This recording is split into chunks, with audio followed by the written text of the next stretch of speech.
is what you're made of. You are perfect and pure, even if you're not sure. It's what you're made of. L-O-V-E, love. Jack and Oriana, wonderful. Let's give them one more hand. That's great music.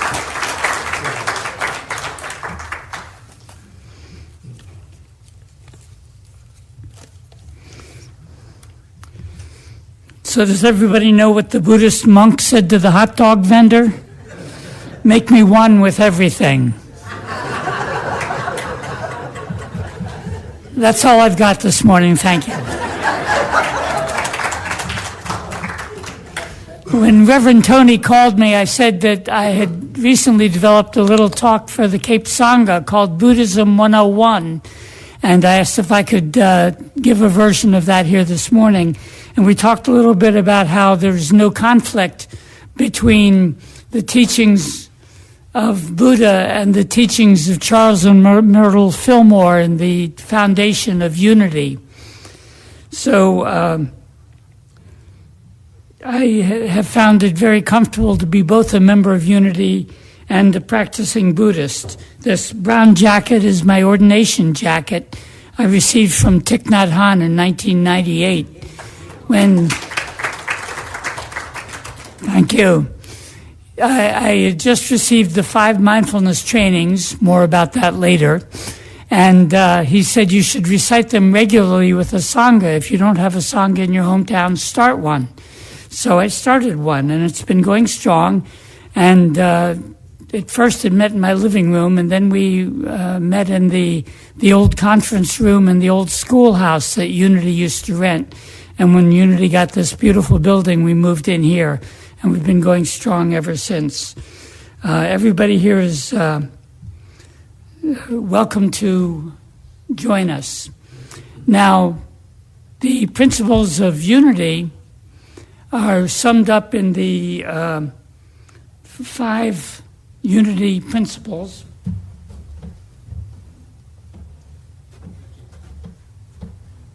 But you're up there.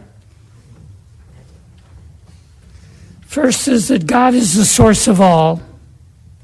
Second is that we're spiritual beings created in God's image. Third is that we create our experiences through our thought. Fourth is that there's power in affirmative prayer. And fifth is that knowledge is not enough. We must live these principles. There's nothing in those 5 principles that conflicts with any of the teachings of the Buddha.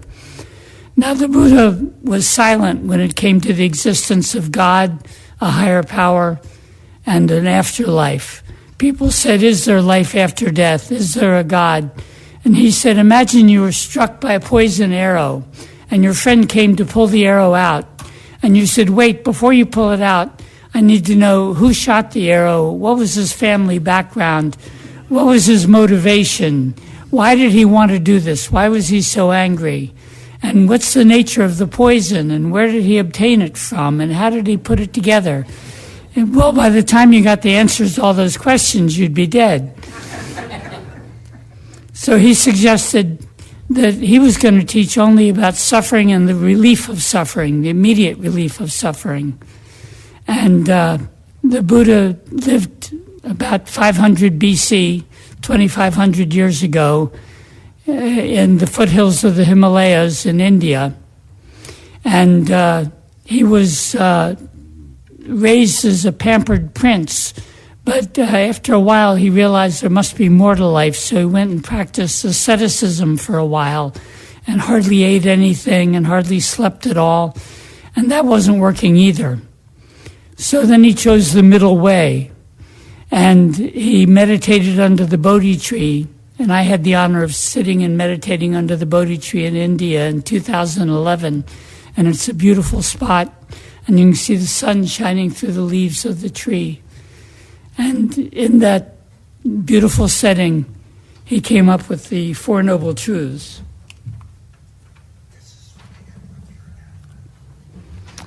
And the first Noble Truth is that life is marked by suffering, stress, or unhappiness.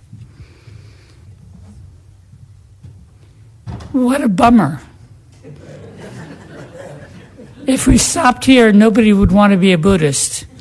But fortunately, there are 3 more steps. The second noble truth is that the suffering is caused by our attachment to our craving and desire, including the tendency to cling to false hopes, such as the myth that there's a stable, unchanging reality. Nothing is unchanging, nothing is permanent, everything is impermanent. The third noble truth is that we can reduce our suffering by letting go of our cravings and desires, including the desire for everything to remain unchanged. And the fourth noble truth is that the process of this letting go is facilitated by a way of life known as the Noble Eightfold Path. You'll notice there are a lot of numbered lists in Buddhism, and I'm going to go through several of them. The reason for that is that at 500 BC there was no written language in India, and he wanted people to remember his teachings, so he made these numbered lists up to make it as a memory device so that his followers could remember them. And they kept repeating these numbered lists over and over again after he died, and finally they were written down in Pali and in Sanskrit. And those are the 2 branches of Buddhism, the people who follow the Pali teachings and the people who follow the Sanskrit teachings. But they're both translations of the same stories of the Buddha, so the teachings are basically the same. Well, we mentioned the Noble Eightfold Path. And they are right view, which is the view that nothing is permanent, everything is changeable. Right intention, the intention to relieve suffering. Right speech, that's refraining from lying and telling gossip, speaking in a way that will help everybody else. Right action, and right action leads to the 5 precepts, which we'll get to next. Right livelihood, doing a job that helps other people instead of hurts other people. Often being a butcher is held up as wrong livelihood because it involves killing. Right effort. And I used to worry about that I wasn't trying hard enough. But I heard Thich Nhat Hanh say right effort is appropriate effort, not extraordinary effort. Effort that is appropriate to the situation. Right mindfulness and right concentration are directions for meditation.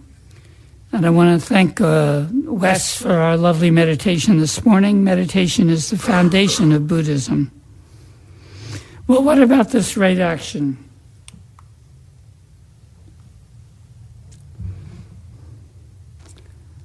There's a lot of suffering in the world.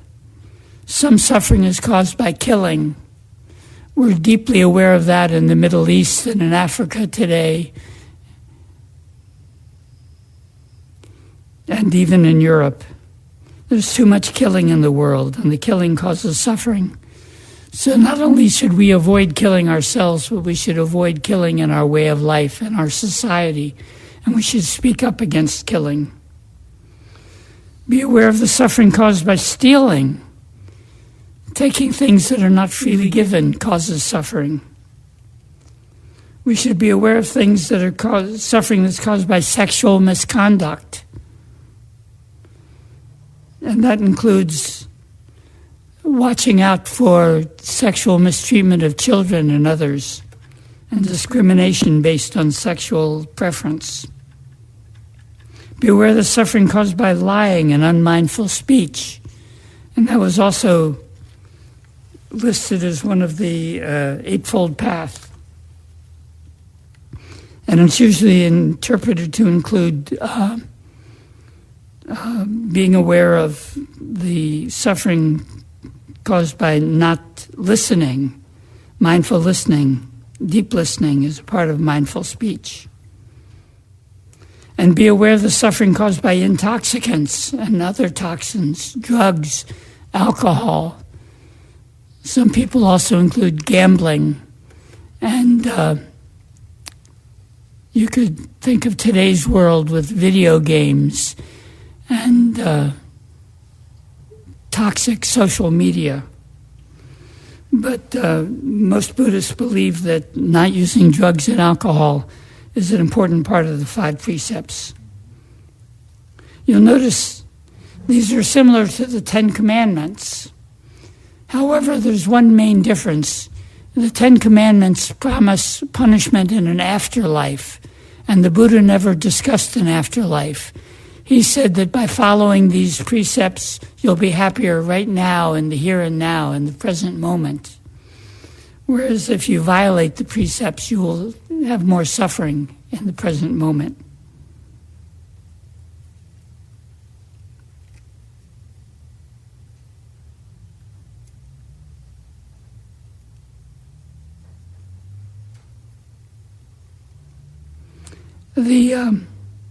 The 5 precepts also have been simplified. I heard Thich Nhat Hanh say it's a simple... No, that was the 4 Noble Truths. 4 Noble Truths can be simplified to ill-being, the path to ill-being, well-being, and the path to well-being.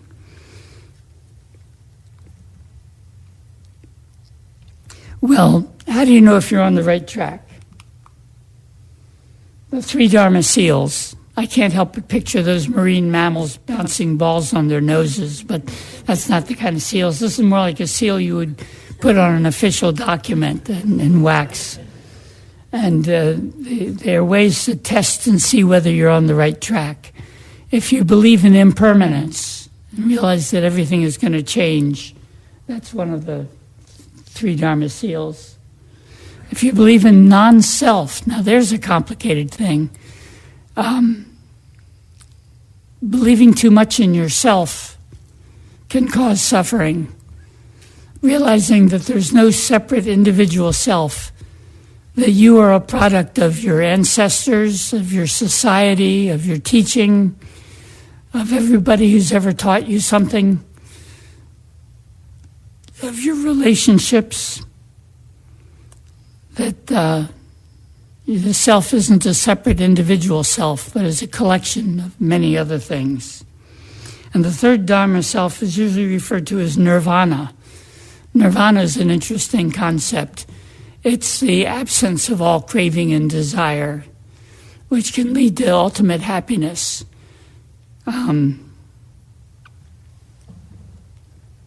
But the absence of nirvana results in the presence of suffering. So if you want to reduce suffering, head towards nirvana by letting go of your craving and desire.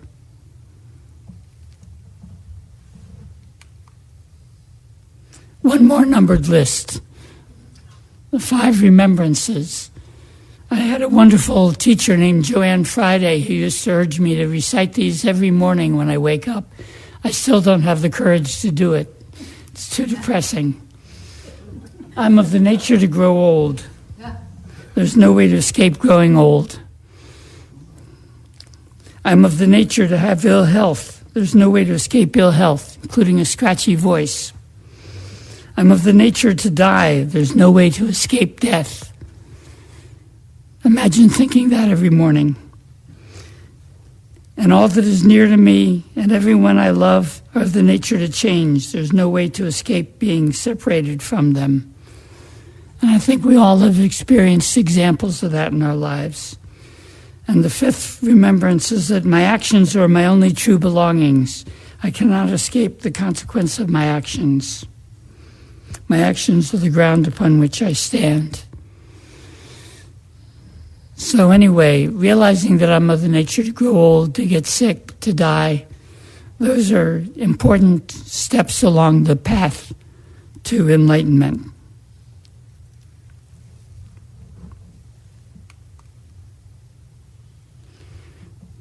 How can we perfect our practice? The 6 great perfections are the Brahma Viharas. And some schools of Buddhism have 10 great perfections, but I'm going to stick to these basic 6. And they're in Sanskrit: Dana, Shila, Vira, Dhyana. It sounds like a girls' singing group. But Dana Paramita means generosity, giving of oneself. And every Sunday, Reverend Tony comes up and talks about tithing and giving offerings to the places that serve you spiritually.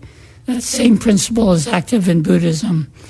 In fact, the Buddhist teachers don't accept direct payment. They only accept donations given voluntarily through dana. Shila Paramita is virtue, morality, discipline, proper conduct. That's like following those 5 precepts. Kasanti Paramita is patience, forbearance, tolerance, and acceptance. Accepting things as they are.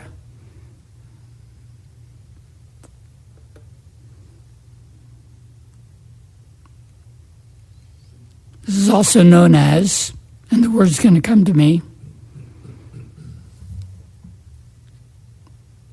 equanimity. I'm of the nature to have slow recall of words. Equanimity, the understanding that, yes, this too shall be accepted. When something comes along that upsets you, just say, yes, this too. That's Kasante Paramita. Then there's Vira Paramita, energy, diligence, and vigor. Having the energy to practice these teachings is part of Buddhism. Dhyana Paramita is one-pointed concentration or meditation. And Prajna Paramita, or wisdom, when you finally have meditated enough and studied enough that you understand the true nature of reality.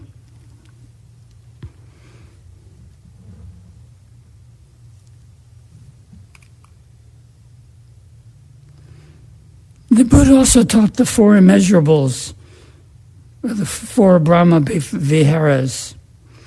First one is loving kindness or benevolence.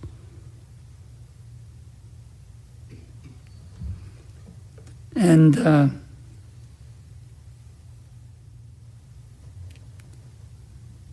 also known as Mara Metta, the practice of loving kindness. He said you should first practice on yourself, love yourself, then love your neighbor. And you'll notice the similarity between that and the teachings of Jesus, who said to love your neighbor as yourself. There's a wonderful book called Living Buddha, Living Christ, in which Thich Nhat Hanh draws favorable comparisons between the teachings of the Buddha and the teachings of Jesus. And one of them is definitely loving kindness. Another one is definitely compassion, karuna. Having compassion for those less fortunate. A 4th Brahma Vihara is empathetic joy. A 3rd one is empathetic joy, or mudita.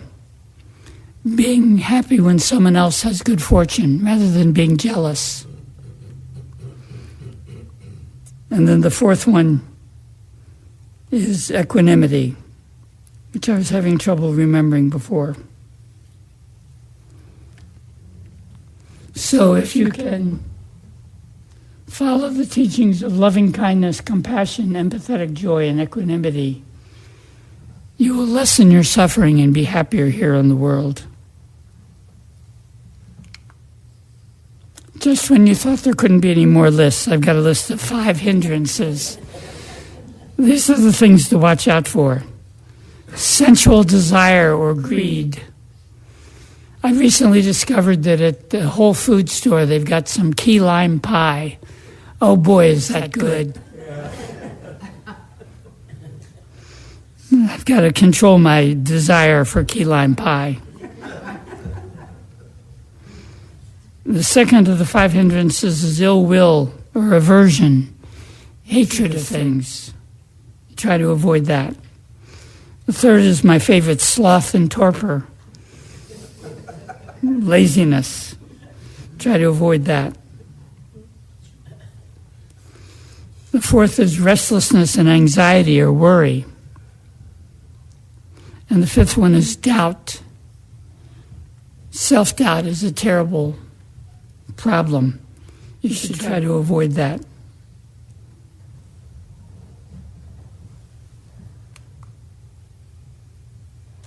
now a list of 4, or really 8 terms, the 8 worldly winds that blow us back and forth.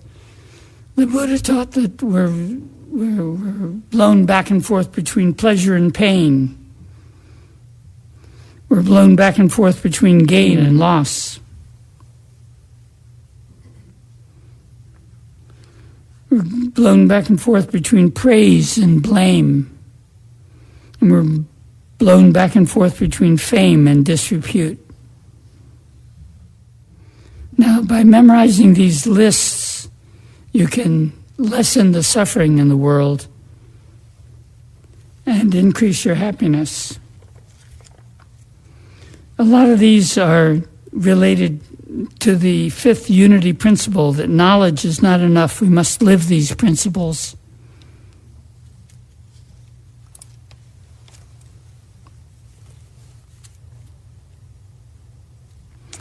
So that's Buddhism 101.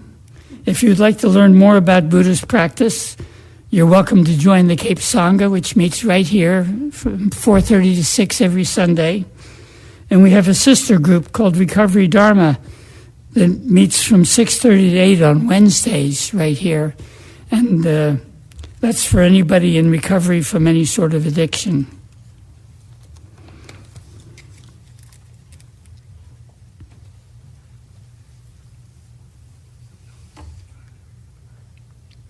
And that's Buddhism 101. Thank you very much for your kind attention.